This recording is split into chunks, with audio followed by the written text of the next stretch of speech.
How are you tackling that? That can be a challenge. I think that's a concern amongst the people. I mean, we hear it as we walk the streets, concern about militia infiltration of Iraqi security forces, and that's a challenge that leaders have to face, and they are facing that, and they're working that.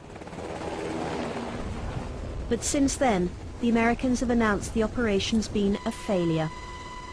The level of violence in Baghdad has gone up, not down, as both Sunni and Shia fight for control of the city. It's a continuous round of sectarian killing, each attack bringing ever more horrific reprisals.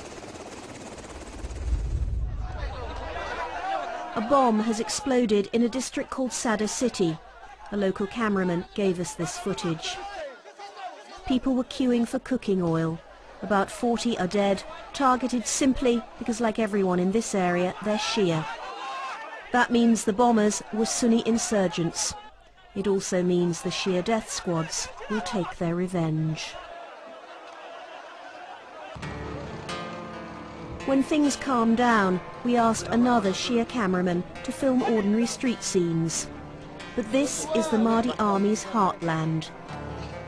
He can only continue when he shows written permission from their boss, Muqtada al-Sadr.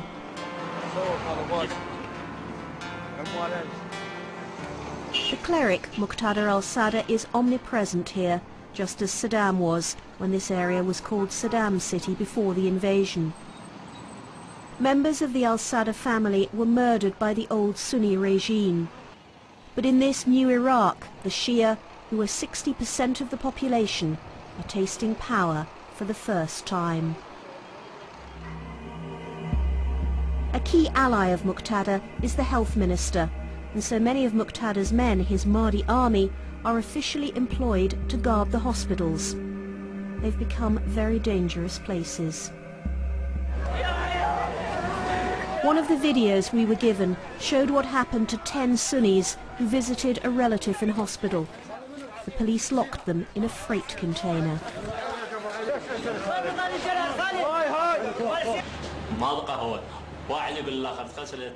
There was no air at all. Everyone was begging everyone else not to breathe too much. Then we all began to lose consciousness and I blacked out. I only woke up that night when someone splashed water on my face. We were all rushed to Al Yarmouk hospital, but all the others were already dead. Only I was still alive, thanks to God.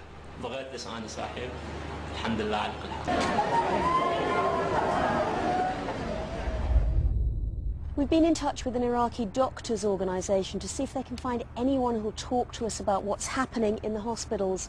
And we've just had 2 heartbreaking emails back. The first is from a doctor who says he can't take the risk because he's got 2 young children. And I'm going to read you what he goes on to say. He says, "I never in my life felt so frightened. I'm writing to you crying with tears. They've gone on a wild rampage now, killing doctors. A professor, a good colleague, was killed yesterday.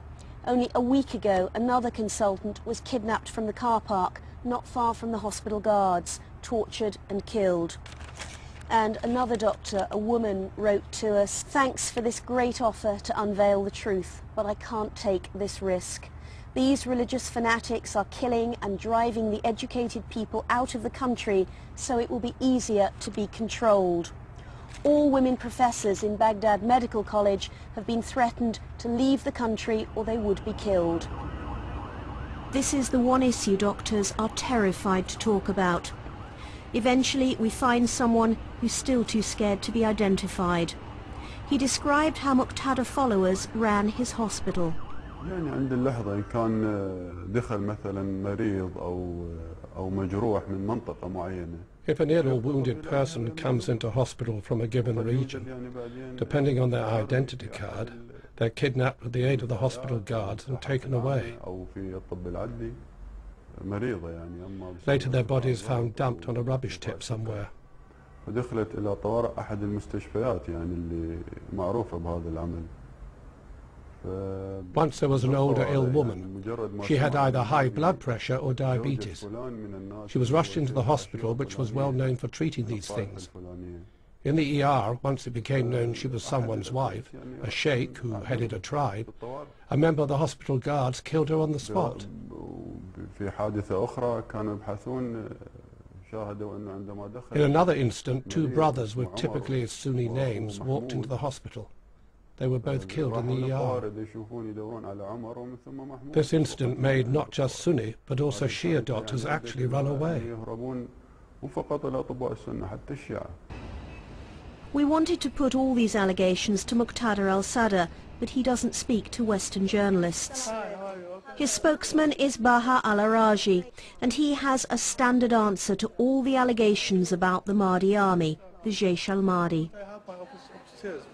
Sunni families are being told by the Jaish al-Mahdi, you must leave your homes, and unless you do so, you will be killed. Why is that happening? Many gangs and groups are working for foreign intelligence agencies in Iraq, and they try to blame it on the Mahdi army, which is false and has no basis.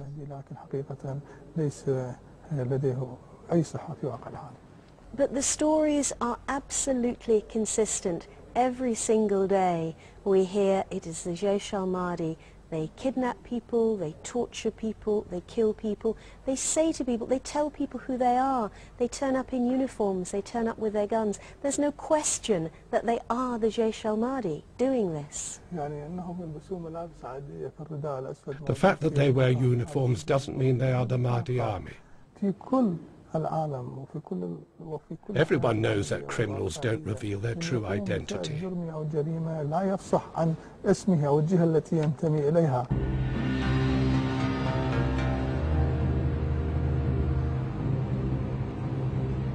Next week, the UN will announce how many Iraqi civilians were killed in the last 2 months.